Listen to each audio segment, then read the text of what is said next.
Public opinion ఆమె దిక్కున్నది, ఈ రకంగా ఉన్నది. ఈయన అన్ని పనికి మాల మాటకారండి. ఈయనను ఎందుకు చేసుకున్నాండి ముఖ్యమంత్రి? కోమటిరెడ్డి వెంకటరెడ్డి గారు ఉంటారండి. ఆయన ఇది జెన్యున్ పర్సన్. పోతే మంచిగా ఉన్నట్టు మనస్ఫూర్తిగా మాట్లాడతాడు.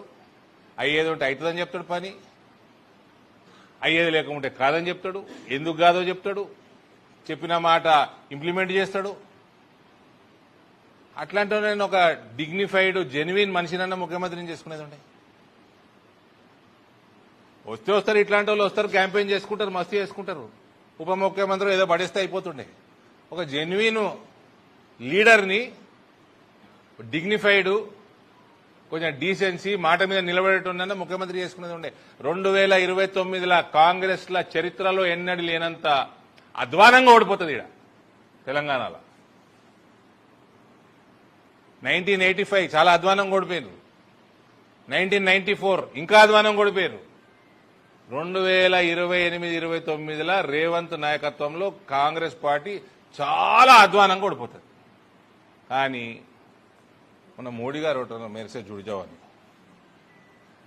మరి ఏమన్నా ఉందో నాకైతే తెలియదు. చాలా చిన్న కార్యకర్తని బీజేపీలో, ఏమన్నా లింక్ ఉందేమో మరి నాకైతే తెలియదు.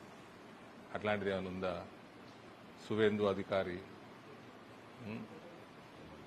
అందుకే చెప్పిన కాంగ్రెస్ వాళ్ళకి సలహా, మా నాయన సనసేవ చేసి ఈ పార్టీకి జెన్యున్గా కోమటిరెడ్డి వెంకటరెడ్డి లాంటి వాళ్ళు, శ్రీధర్ బాబు లాంటి వాళ్ళు ఇలా మాట మీద ఉండి జీవితాంతం కాంగ్రెస్ పార్టీలో ఉండి గసంటోళ్ళని చేసుకున్నా సరే, ఈయనకి ఏదో పడేస్తే అయిపో మంత్రి పదవి. ఎప్పుడు జారుకుంటాడో తెలియదు. ఇక Revanth Reddy claims that he got the 3 bullet train corridors to Telangana అన్నాడా మొన్న? ఆయననే తెచ్చిండని బుల్లెట్ ట్రైన్ కారిడోర్స్ చెప్తే ఈయనండి. ఇది highlight joke. The Modi government brought national policy called the National Rail Plan. The first draft of the National Rail Plan was released in 2020 and the final report was released in 2021. It mentions the government's plans to develop 7 high-speed rail corridors, out of which 3 are connected to Hyderabad.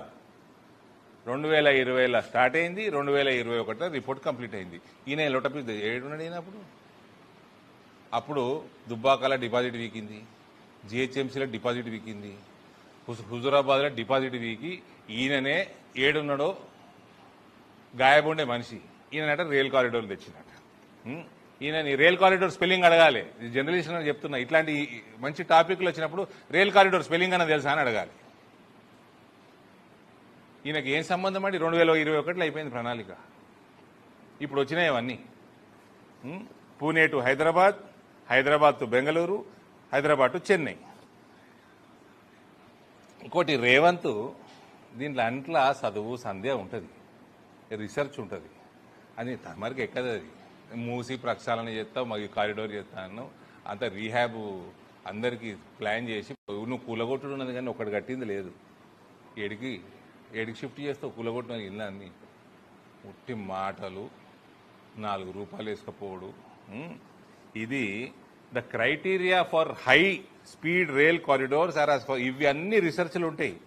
City population of more than 10 lakhs, distance between city pair of cities ఎక్కడి నుంచి ఎక్కడికి, confine to distances between 300 to 700 kilometers, city GDP, high levels of congestion, passenger flow between both the cities, including AC rail and air trips.